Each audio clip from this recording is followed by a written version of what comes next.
And there we go. Okay, so I'd like to begin with the Pledge of Allegiance. Actually, I'd like to begin by introducing uh, my. Oh, this is going to. Hold on a moment. It's doing it again with the.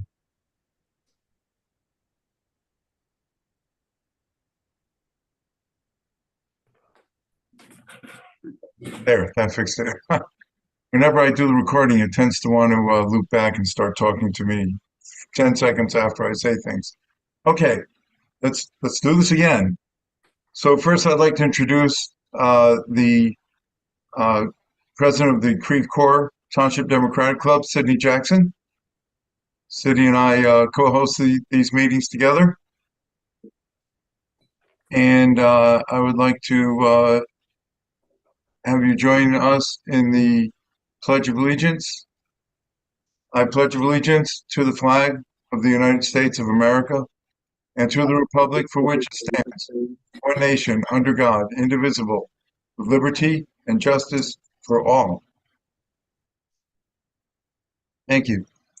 And any sitting elected folks, if you would like to take a moment and introduce yourselves. I see LaDonna. Hello. Hello, Harvey. How are you? Hey, Hello, Donna. I'm Hello, good, everyone. Richard. Let Richard All go. right. Well, this is State Representative Richard Brown, candidate for Missouri Lieutenant Governor. Glad to be here with you tonight. Thanks for the invite. Excellent. Good to see you.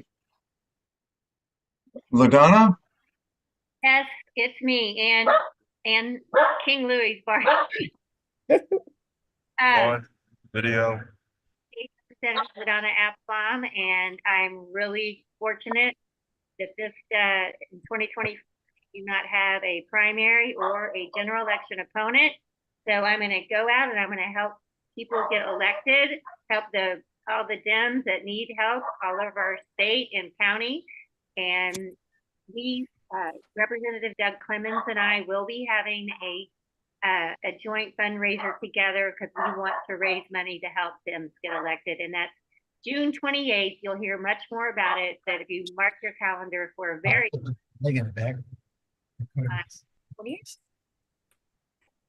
Excellent. Any other, well, I see Nicole Greer. Yeah, so I am I think most of you all know by now, but just kind of a brief update. I am a candidate for St. Louis County Council to represent District 2, which does include Maryland Heights and Creve Coeur. It also includes Olivet, Bridgeton, Overland, St. Anne, Hazelwood, a small part of Florissant, and a very small part of Chesterfield as well. So I'll just, kind of, like I said, give you a brief update. Most of you have heard about me and my race, but I'll just give you the Cliff Notes version of who I am. I am running for this seat because when Kelly Dunaway shared with me that she was not going to seek re-election, I decided that I needed to step up so that this district has the representation that it deserves. I am running with the incumbent support, so I am endorsed by our current county councilwoman, Kelly Dunaway. So I have her endorsement. I am a 26-year telecommunications professional, and all of those 26 years I have spent at AT&T. 13 of those 26 years, so exactly half of that, I spent as a union employee. So I was a member of Communication Workers of America. And so that is one of the reasons why I will be an advocate for organized labor. I understand how the union not only impacted my life and the life of my family, but how it affects our entire community.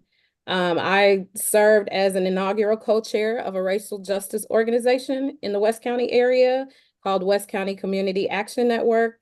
I served as a Creve Coeur City Councilwoman and also served as the president of the Creve Coeur City Council last cycle. I was also appointed by our governor back in 2020 to serve on the State Senate Redistricting Commission. I was a member of the Policy Council for National Women's Political Caucus, the St. Louis chapter. I served as the Vice President of Candidate Recruitment, and there's a little joke floating around that I recruited myself to run for county council. I also served as a board member of the National Women's Political Caucus Missouri State chapter. So things that are important to me for St. Louis County is quality economic development, obviously workers' rights. I talked about being a 13-year member of a labor union. Public safety is very important to me. We all want to feel safe in our homes. I just recently became brave enough to talk about how gun violence has directly impacted my family. I've lost 3 cousins to gun violence. I did not talk about it for a long time because it is something that is very difficult for me to talk about. So I will approach public safety in a holistic manner, not criminalizing poverty, not criminalizing mental illness, because frankly, the reason those things happen in my family was because of poverty and because of mental illness and people not receiving the services that they needed. One of my cousins was killed by his brother, same mother, same father. So definitely some, things going on there that, we're not taken care of. Environmental issues are very important to me as well. We are in the district where the Westlake landfill has a fire burning underground for the past 15 years. And I don't want my 3-year-old grandson growing up in an environment where he can't breathe and he has asthma because of the things that we are not doing to take care of our environment. So that is very important to me as well. So what am I doing currently? Currently, I am knocking on doors. You all are very glad that this meeting is virtual tonight because I literally just came back inside from knocking doors and still have a little bit of sweat dripping off. So you're glad you are virtual and we are not sitting next to each other currently because I have not had time to shower yet. So what do I need from you all? Of course, I need money. This is how we, get across the finish line. I need money for signs. I need money for mailers. I do need volunteers. If you want to knock doors with me, I would love that. I have 90,000 voters to reach by August 6th. It is 78 days from today. I have installed the countdown app on my phone and it's on my whiteboard in the dining room. So won't take up any more time. I know we have other people that need to talk, but if you have any questions, give me a call, 314-441-6320, or you can reach me through my website, which is Nicole4stlco.com, and I'm going to drop that information in the chat now that I'm done talking. Thank you all. Thank you, Nicole. That was really impressive, and I wish you the best of luck. A lot of hard work going on there. That's great. Yes. Thank you, Harvey. Richard Brown, did you want to say a few words about your campaign? We'll give him a moment. Are there other? There's Richard. Harvey, I'm kind of technically challenged at times, but yeah, I was able to figure out how to work this. Well, thank you for the invitation to be here. So I'm Richard Brown. I'm the state representative for Missouri House District number 27, which is in Kansas City. I currently serve as the assistant minority leader, and a lot of different titles. Man, I got a ton of titles. The vice chair of ethics, ex officio of all committees of the House. I'm a tourism commissioner for the state, Route 66. It goes on and on and on. But listen, I'm running because I'm looking for a job, okay? I'm termed out. I want to do the job. I just got married back in October, okay? My wife wants me to have a job. Harvey, folks, listen. This is a real job. A lot of people think that it's a title and that you sit around and you wait for something to happen to the governor, you become the lieutenant governor. Not at all, okay? There are both statutory and constitutional requirements for this position. Okay, so I just mentioned one of the constitutional requirements, which is in the order of succession in case something happens with the governor. Lieutenant governor needs to be prepared to step in. Well, listen, I've been doing that for the last 4 years with the Democratic caucus in Jefferson City. I'm Crystal Quade's right-hand man. Should something happen to Crystal, I was next in line. Okay, so I'm prepared for this position to become governor. But, Crystal's in great shape. She'll do great as governor for the next 8 years. So I'm not worried about that at all. All right. When we look at statutory provisions of the job, I already hold one of the seats. You sit on different boards and commissions. As I mentioned to you, that I am a tourism commissioner for the state of Missouri. That's one of the boards that the lieutenant governor sits on. He also sits on a board for the Department of Elementary and Secondary Education, DESE, as far as Parents as Teachers program. Now, for those of you who don't know, I am a retired public school teacher. So is my wife, Therese. All right. I was previously married. My wife, Regina, she passed away 6 years ago. She was also a school teacher. Okay. So my heart is near and dear to education. And so, again, I see that as being a very good fit. The lieutenant governor is also the official advocate for senior citizens in the state. Now, I do want to let you know that I'm 60 years old. My wife is also, I won't give her age, but I'd be advocating for ourselves. Okay, I'm the oldest candidate in the race, but listen, I'm very young at heart. For those of you that have met me, you know I'm very energetic. And for me to tell you that I'm 60 years old, you wouldn't believe it. Okay, listen, I feel great, Harvey. You know, I've lost 80 pounds over the last 2 years. I'm fighting weight, y'all. I'm ready to go because let me tell you, this is going to be a fight this year. Okay, we know that abortion is on the ballot. We know that women are going back to take their rights back in this state. And we need the kind of leadership that is going to back the people of our state. That's me, Richard Brown. Now, check me out. I'm at richardbrown2024.com. That's richardbrown2024.com. You can learn more about me. You can do a quick Google search, find out about me. I think you'll like the things that you find out because I'm all about people. Okay, I told you that I'm a retired school teacher. I'm a community leader. I've been a neighborhood association president. I was a trustee on the retirement board for the Kansas City Public School retirement system. That's what I'm known for down in Jeff City. If you are a school teacher, I'm the guy that's been protecting your pension. If you are a government employee or you work as a first responder, I've been watching out for your pension down there. Okay, that's what I do, and I do it very well. So again, I want you to learn more about me. You know, my number one concern in the state is affordable housing. Housing costs is just getting out there, Harvey. Okay. The rent's too high, y'all. We got to do something about this because we're seeing the price of housing going up, up, up. But man, wages are stagnant. So we know, again, our people are going to the polls. They're going to vote for an increase in the minimum wage as well as paid sick leave because it's important to the workers in Missouri. Okay, if we want to continue to grow as a state, we've got to pay our workers affordable wages, but they also have to have an affordable place to live. Okay, it only makes sense. It's common sense. And that's what I'm running on, Harvey. I'm running on a platform of common sense and Missouri values. Again, I'm Richard Brown, richardbrown2024.com. Check me out. I'm your guy. Thank you. Thank you. And once again, best of luck. I know there's a lot of work going on there on that front as well, and a lot that you've already done. Thank you for all you've done and all you will be doing. Well, look, Lieutenant Governor ain't easy, but somebody's got to do it, Harvey. Somebody got to do it. Okay, and you need a job. We're gonna listen. I love Therese, but she wants me working, Harvey. I want to be working too. I want to work for the people of Missouri. I've been working for you. See, this is why a lot of people don't know who I am because I didn't spend my time becoming self-important. Okay, I wasn't trying to be all over the news, in the newspapers. I was busy working, Harvey. I got a record. So check me out. Okay, thank you.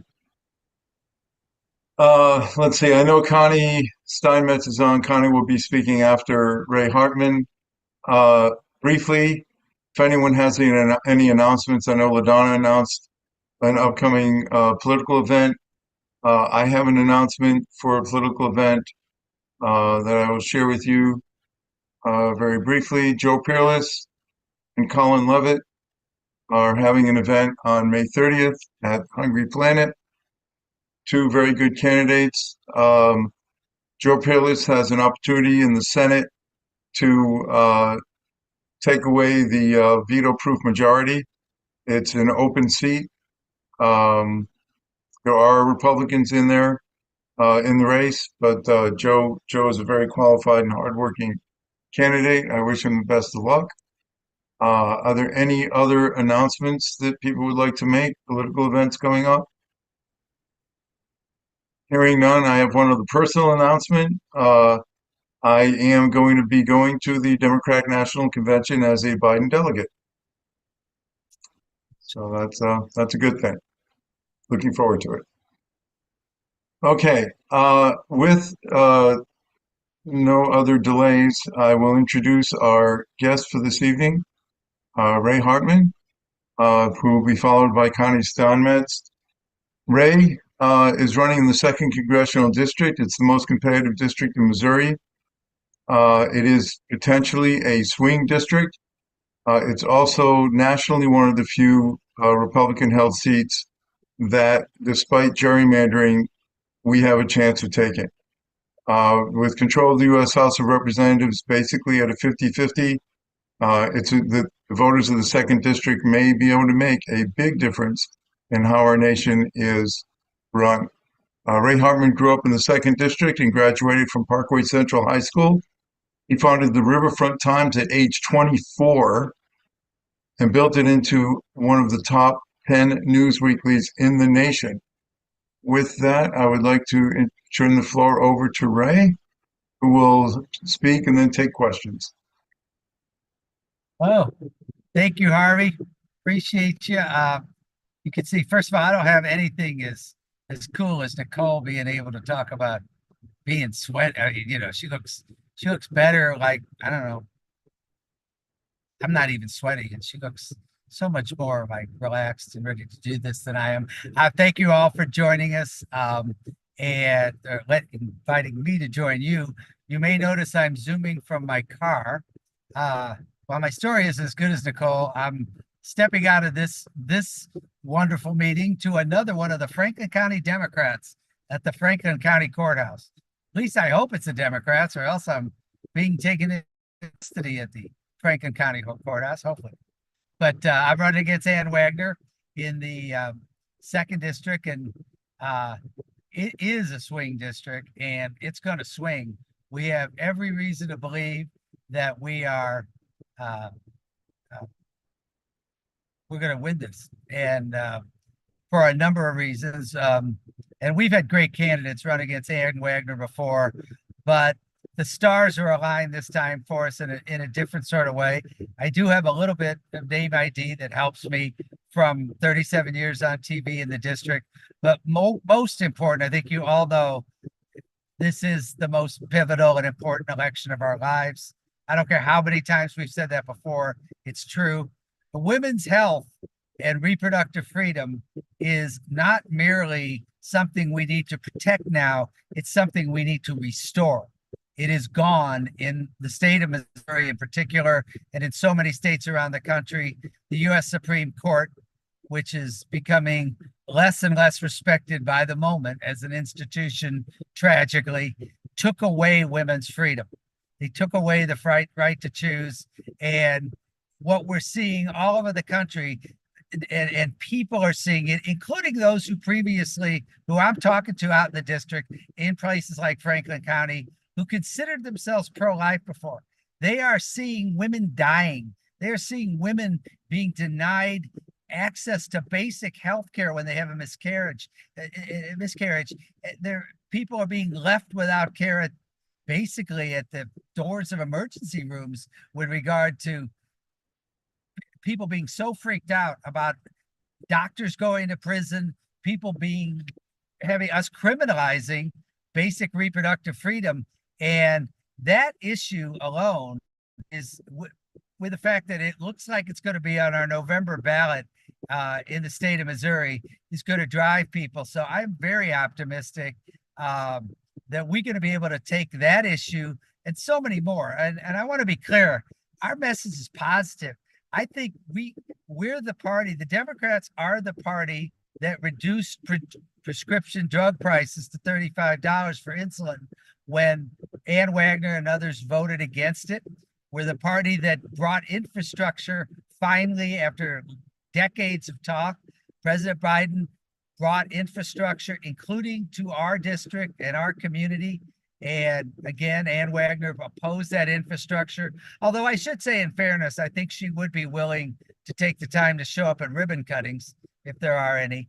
But we're the party that, you know, we hear a lot of rhetoric about the middle class, but it's a real simple question. Did you vote in 2017 to give tax cuts to millionaires and billionaires, or did you vote against it. And Ann Wagner, of course, voted for that, voted against, and I would very definitely be in favor of a more equitable tax system. So there's so many issues that we're talking about. But I'd say in the district, when I'm out here, for example, in Franklin County, which I'm going to be going into the courthouse, talking to the folks here, I'm finding the same thing that people in Creve Coeur and everywhere else in St. Louis County are saying. They want somebody that listens to them and represents them. Ann Wagner has a 12-year record of 0 public town halls, 0 debates with opponents, 0 unscripted press conferences. She just doesn't connect to the folks in the district. And of course, we've been talking about that. Again, we had great candidates. Trish Gumby, terrific candidate. Before her, Jill Shoup.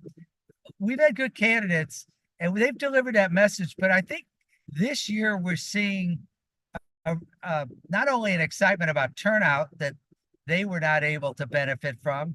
In 2020, we had the pandemic. 2022 is a tough year. And Trish Gumby, who is a terrific candidate, got gerrymandered in the middle of a race. So I've got some luck on my side, I guess you could call it, plus the name ID.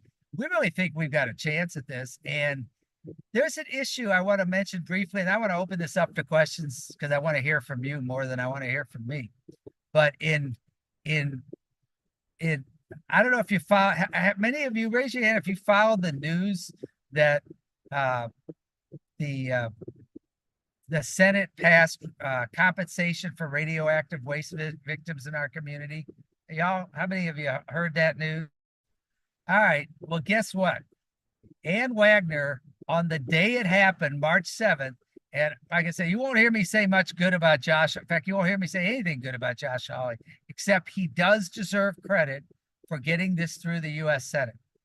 I think by one of my last journalistic pieces I wrote was I wouldn't vote for him with a gun to my head, and that's still the truth. But give him credit, he got it through the first time we had a chance to get compensation for the thousands of victims in our St. Louis community. Some of them in the 2nd district. It doesn't matter what district they're in.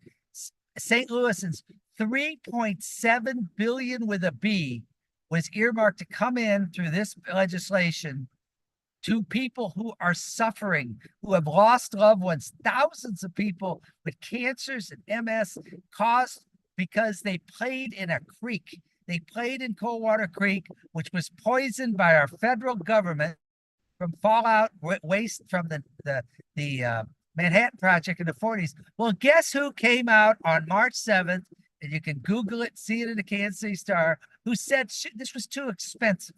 She wasn't going to vote for it, wasn't going to support it. Ann Wagner said, we're not about, her exact words were, not about raising our deficits and debts any more than they are now. That's what she said when $3.7 billion was headed to St. Louis for cancer victims. I mean, and all I got to say about that, and I'm going to just turn this over, is if you're that tone deaf, if you're that out of touch with the voters, it's no surprise that she hasn't done a town hall. Because anyone who had done a town hall, anyone who connected with the people of the district and representative would have known better than to think that this was a good time to play a fiscal responsibility card, particularly after she put for tax cuts that had saw the deficits. Well, I don't know what, I'm trying to remember what Nikki Haley said. It just increased I can't remember how many trillions went up because of those tax cuts. She wasn't talking about balancing the budget then. So we're talking about that issue today in Labadie. Today in Franklin County, I'm going to talk about the Labadie power plant. That's the most polluted, one of the most polluted in the country that Ameren owns. And once again, Ann Wagner, my opponent, wrote a letter 4 years ago with other Republicans defending the pollution levels. So we're talking about a lot of issues besides choice. Clearly, if there was no other issue than choice, this would be, it would be an absolute, it's essential, a transcendental kind of election on that issue alone. But I'm really excited by the response I'm getting all over the district. And you can tell I'm out working. I need to get out and do a little more doors like Nicole, and I'm working on that as well. But right now, I want to hear from you and hear what issues you'd like us to talk about and what we've got to do to get you, all of you, involved. And I should give a shout out to my friend Donna Spence, one of the newest members of the Creve Coeur City Council, just got sworn in. Donna's sort of taken me under her wing. She's been so wonderful. I tell her how nice she is. She keeps reminding me she's not nice. But I'll tell you what, she's effective and she's tough and she's dedicated. And if Donna Spence has got your back, in good shape. And I want to give her a shout out. She's there. And she's been so helpful to me. And with that, all right, Harvey, by the way, thank you for the invite. I guess I'm supposed to start with that. Harvey's great, and he's been involved in such great causes for longer than he probably wants to remember. But anyway, I appreciate. What do you want to talk about? I want to hear your thoughts. Well, we do have a question in the chat, so we'll take that first. It is, where do you stand on qualified immunity for police officer? I got a real problem with qualified immunity for police officers. I do think that Congress, I would have supported the George Floyd Act, which I don't know, I'll have to fact check. I don't believe many Republicans and Wagner were wild about. I think I've said the same thing about police officers forever, and whether it's in city or county, and this goes back to my We're Fun Times days. And of course, those of you who follow me on Donnybrook, we need more police officers, not less. We need to pay them better, treat them better, and expect more out of them. We need to expect more out of them. And I think that when we have qualified immunity, that somehow protect those that aren't giving us what we need to expect more out of them. And so I'm not a fan of qualified immunity for police officers. Okay. If anyone else has a question, you can either raise your hand or speak up. Waiting to hear questions. This group usually has a lot of them. I think, Ray, you may have covered a lot of ground. I should tell you that I like to tell people I fought my way off the streets of Creve Coeur. This district is so gerrymandered that the little house I grew up at, a relatively little house in Tempo subdivision, was in the 2nd district. And now I believe it is in the 1st district as a result of 2020 gerrymandering. And Olive Boulevard, which ran to we bordered Tempo subdivision, is just north of Olive. If you cross, you're in my district. So if you live in Tempo, you might want to consider moving to the 2nd district. But I'm so old that where all Westgate was the woods we weren't allowed to play in. Okay, it was so dense. And we had woods on the north side, and now it's kind of a concrete jungle, quite honestly, in a lot of places. And if I get a chance, we'll do as much as we can to protect our environment. But what other questions you got? What other issues matter to you in this race? Looking for any other questions? Yes, LaDonna has a question. In what way are you contacting with the people in the voting district? Are you doing a lot of meetings? Are you sending out mailers? I don't think we've had one come to our house in Creve Coeur. I'm just kind of curious how you're going to market yourself. Good question. All of the above. We hired a digital fund. Those of you a lot of you probably already received our first digital cell phone blast went out last week. We used Goodman Campaigns out of Philadelphia, a national firm, doing a terrific job with digital fundraising. That's one way. I've got a team now. I got a new social media director. We're working to get our social media up and running. We have a lot of things to do to get started. And obviously, as you all know, I'm involved in fundraising, as you can imagine, as a priority. I'm getting to as many, well, like tonight, I'm doing this Zoom, which you're nice enough to invite me to, followed by going to one in Union, Missouri. Going to every event we can. Over the weekend, I was at a couple, and my goal is to do 2 or 3 a night.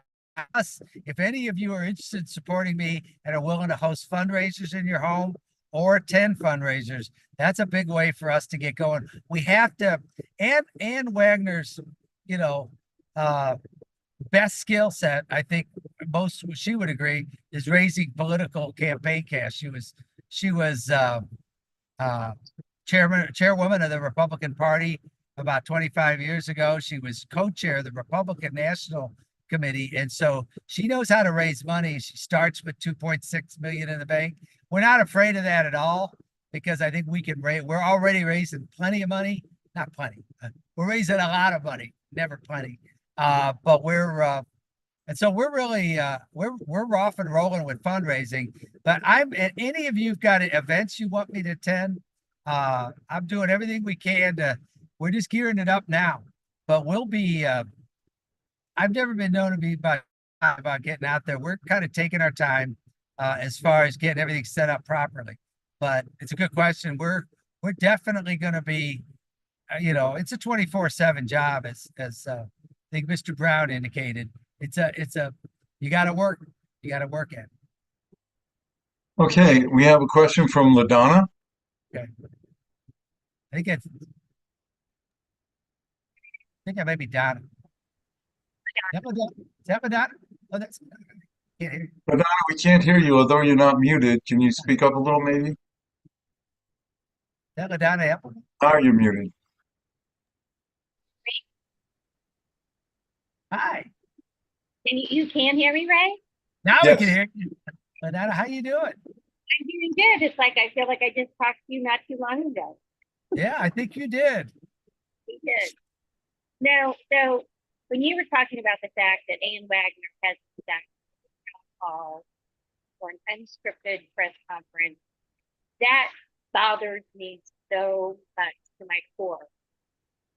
Because for so long, I mean, she's one of the reasons I ran for office, because I could not stand the thought that she's not reaching out to her constituents, not actually speaking to them.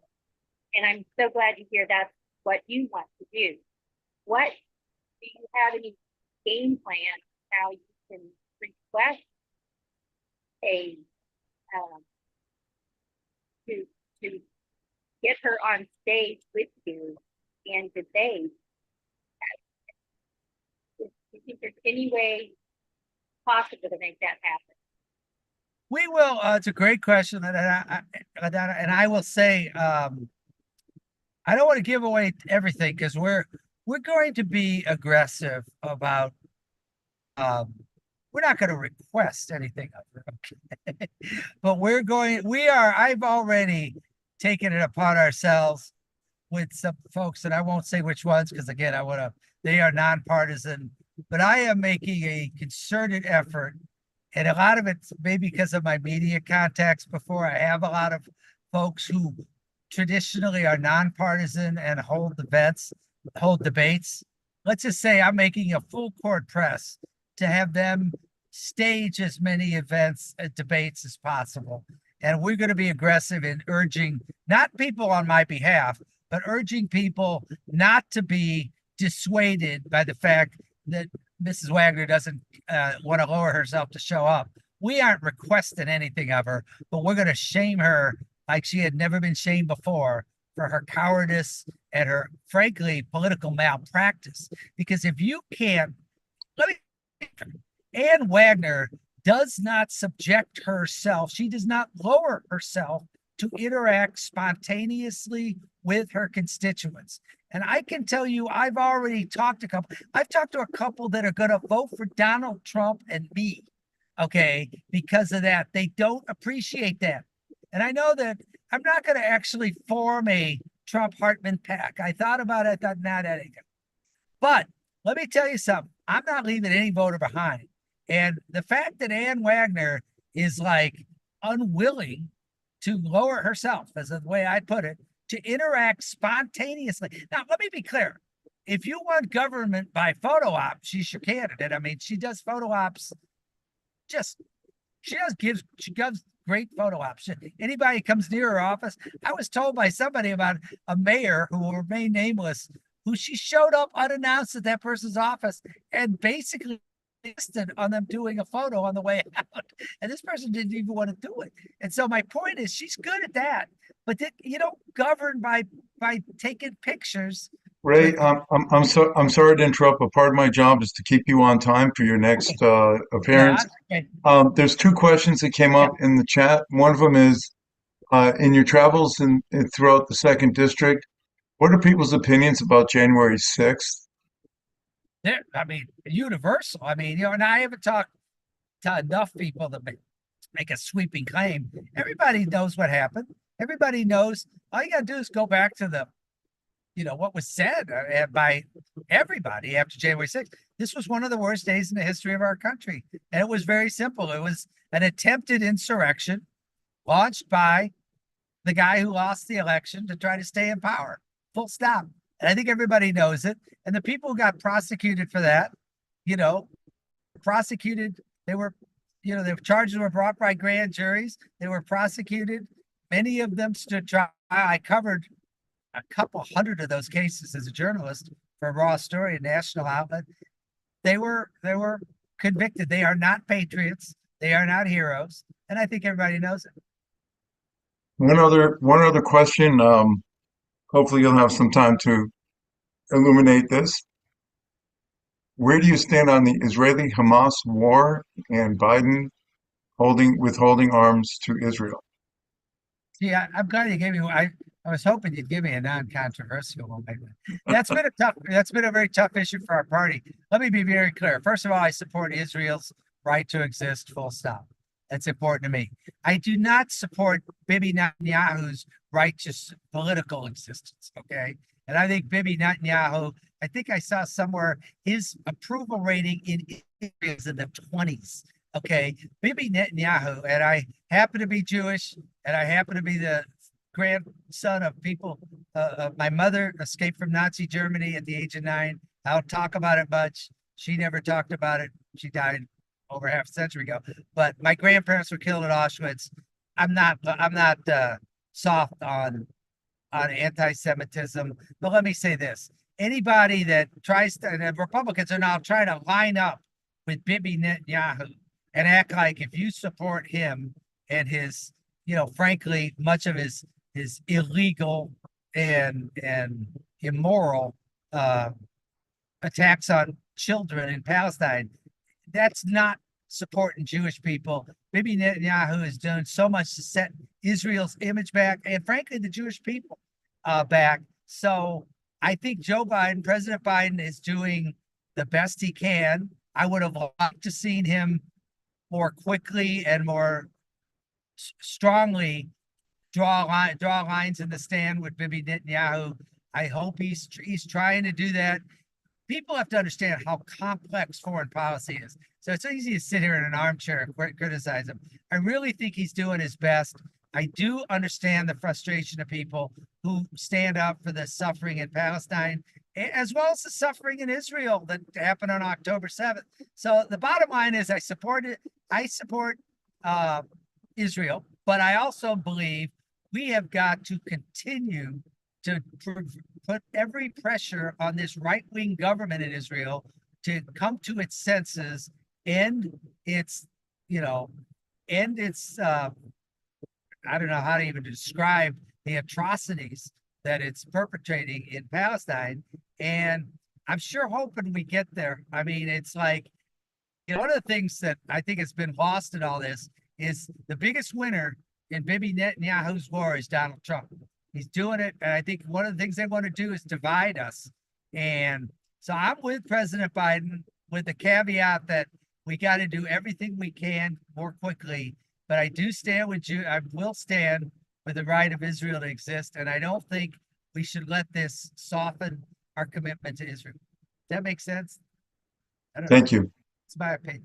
And with that, we're right up at our allotted time. Can I put in my commercial? Ray Hartmann for Congress.com.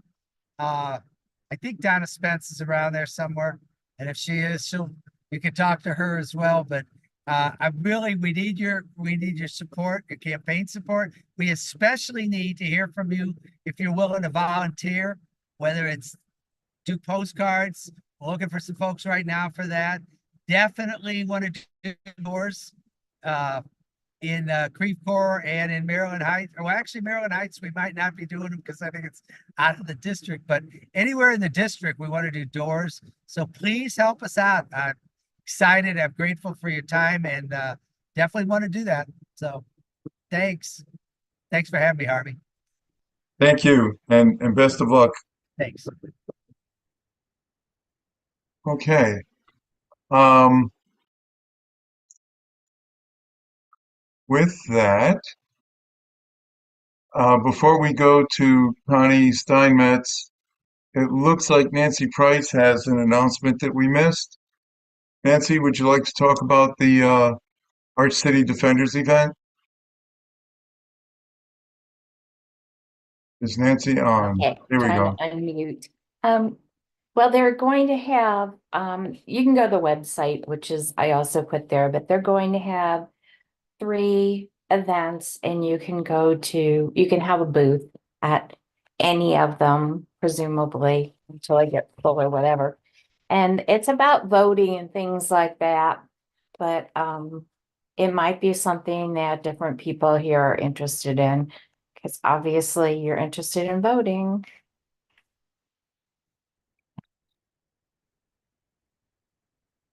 I think we lost your audio, Nancy. Oh, no. Well, that's about all I have to say. Just go to the Oh, okay. Yeah, Arch City Defenders is an excellent group doing a lot of good work for disenfranchised citizens in our area. Okay. With that, I will introduce Nancy. I'm sorry. Sorry, folks. I'm getting a little tired. I will introduce Connie Steinmetz.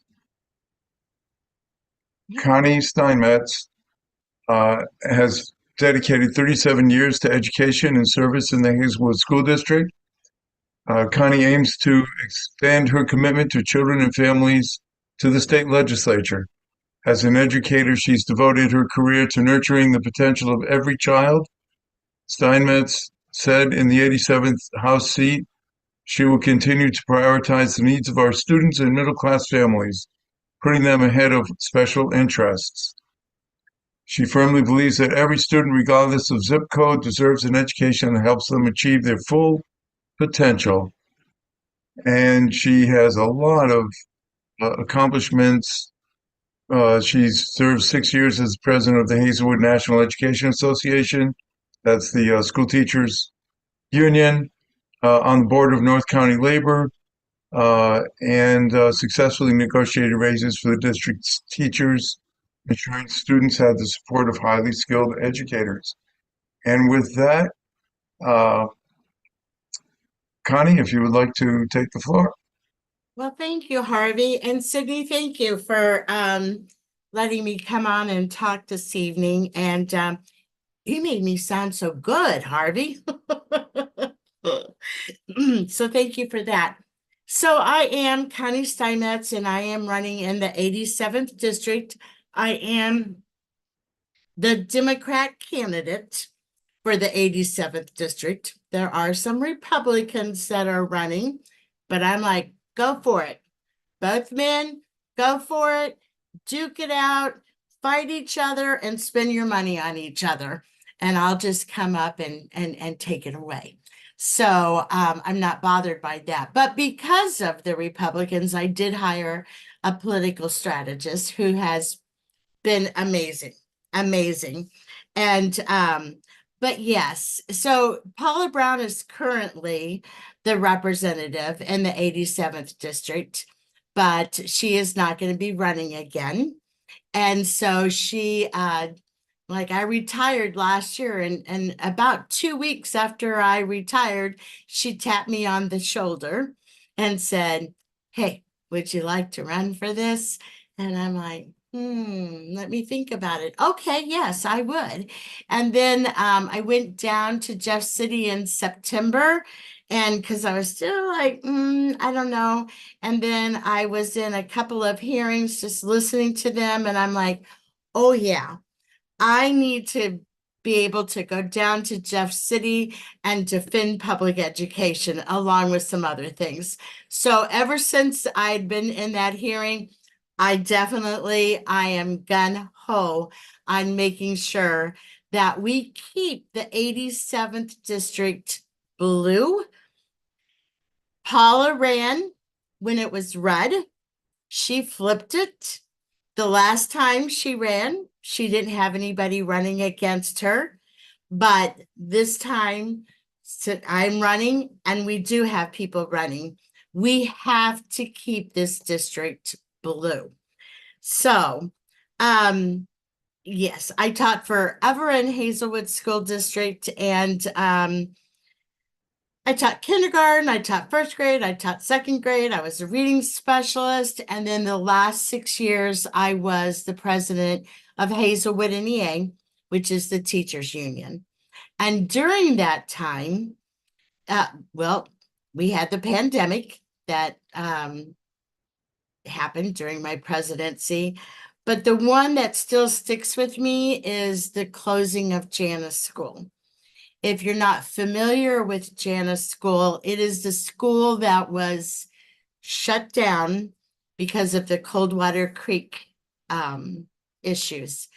That was heartbreaking as a colleague and also as the president of the union that had to happen. And I'm not saying that it shouldn't have happened or that it should have happened, but it was heartbreaking because that school, the teachers, the families, the students, administration, everybody was very, very tight. And it was really hard when they closed that school and they had to redistrict the students, the administrators, and the teachers. So they're all in different schools. And that was heartbreaking. And that should never have had to happen. And so even though the Westlake landfill is not in the 87th district, I can smell it from my house. So it is, I'm like right on the border of my district. But we've got to keep going with this. And I am just horrified that we would have some senator vote against giving the money to the people who need it. It is a tragedy of what happened, and I will do everything that I can to keep the environment, well, to make it even safer and to get the money that needs to go to people. So public education, environment. I also have a concern about guns. I am, I don't want to say endorsed, but I do have the distinction candidate for Moms Demand Action. As an educator, a parent, and a grandparent, we got to be careful with the guns. I mean, really. When I first started teaching, I never, ever, ever woke up in the morning and worried about an active shooter. And by the time I ended my career, there wasn't a day that I didn't wake up and think about, could that happen? I was at Coldwater School. Could that happen in Coldwater? Could that happen in Hazelwood? So I am concerned about that. I was born and raised in Kansas City, Kansas. And I was also born with a union spoon in my mouth. My dad was a locomotive engineer. He worked for the Kansas City terminal, and he was a definitely very, very involved in the union, and at one time was the president. And so I can remember sitting around the kitchen table and listening about all of the things that the union was doing or what they were going to, fight about or advocate for, however you want to put it. So my daddy introduced me to the union, and I did serve on the North County Labor Exec Board for 6 years. And I found it very fascinating. And I did go to their committee that endorses candidates, and which was weird because I had served on that committee, so it was weird to be on the other side. What else? Definitely keeping communities safe, keep making sure that families are working families are given every right that they should have. And then also, how can I not mention women's health? Of all the things that happened down in Jeff City this past session, the initiative petition process was really what irritated me. Not that I wasn't happy. I was not happy with some of the things that they did with public education. But man, to think that they wanted to take away our rights, our voices, really, really upset me. And so I was happy that that did not come to pass. However, very happy with the petition that we did get signed, more signatures than needed for the abortion. So so let's see, it's kind of hard to go last as a new candidate after you've had some seasoned candidates go, but hang in there with me. So anyway, what do I need? I need people the same as Ray said, Nicole said, is I need people to knock on doors for me. We have to keep the 87th blue. If you want to make phone calls for me, if you want to do postcards, but if you are interested in hosting a coffee with Connie, where you would have people come into your home and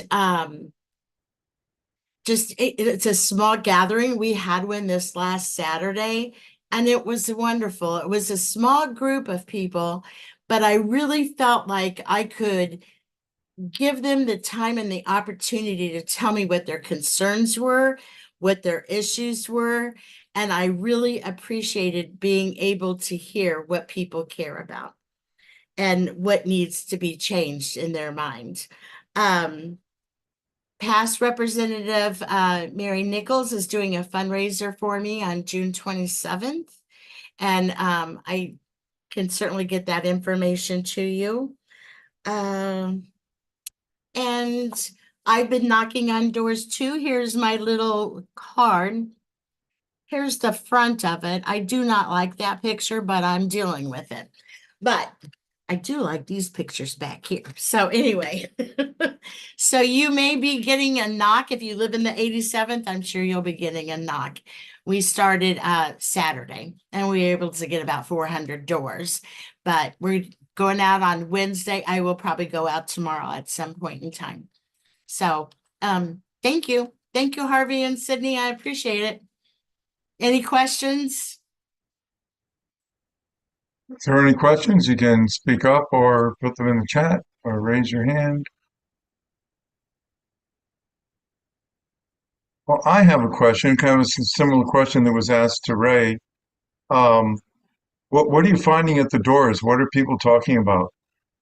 So yesterday, when we knocked on doors, and even when I'm making phone calls, there are people that are very disheartened with, I don't want to say politics or about the government. They are really, they feel like they've been fighting the good fight, depending on who I'm talking to, and then nothing is done. And so people are disheartened by that. And also people want to be heard. People want to be heard. And I thought that door knocking, I thought I was going to be, I don't know if I want to do that. But I'll tell you what, I loved it. I loved it because I was able to talk to people one-on-one, or in some instances, 2 or 3 people at a time, depending on the household. But people they're sad and they're frustrated. And I do know that some of the voters that I talked with also were very, very happy about the initiative petition process, not how they were wanting to change it. didn't go through. And people are also concerned about guns. Thank you. Other questions? Questions, comments? People ready to volunteer, knock doors, make calls? And I'll say one more thing and then I could talk all night, but you know, my mother-in-law, Kay Steinmetz, was a state rep for 18 years, way back in the day before term limits. And her campaign slogan was Kay Cares. And so now I am divorced from her oldest son, but I called her and I'm still very close to the Steinmetzes. I said, Mom Kay, can I use the K, make it into Connie Cares? And she was thrilled with that. And I married into a very political family. The first time I worked the polls, it was in August. It was a primary, of course. And I didn't know any better. I had like 3-inch heels on. I looked really cute. But let me tell you, I had blisters by the end of the night. And I learned you don't wear 3-inch heels when you work a poll. But Kay cared and Connie does care. I want to hear. I want to hear from people. And my website is there in the chat. And so Well, thank you. Sounds once again like a lot of hard work going in. I think we have a good set of candidates coming up for this election. I encourage everyone who is inclined to get involved, host a coffee, have your neighbors over, meet some of these folks in person. Any other announcements, comments? Please send any suggestions you have for future meetings to myself or to Sydney. And with that, I think we'll close the meeting. Sydney, you have any closing words? I do not. Thank you all so much for joining us. Okay, very good. See you all in a month. Thanks, everyone. Thanks, Harvey. Thanks, Sydney.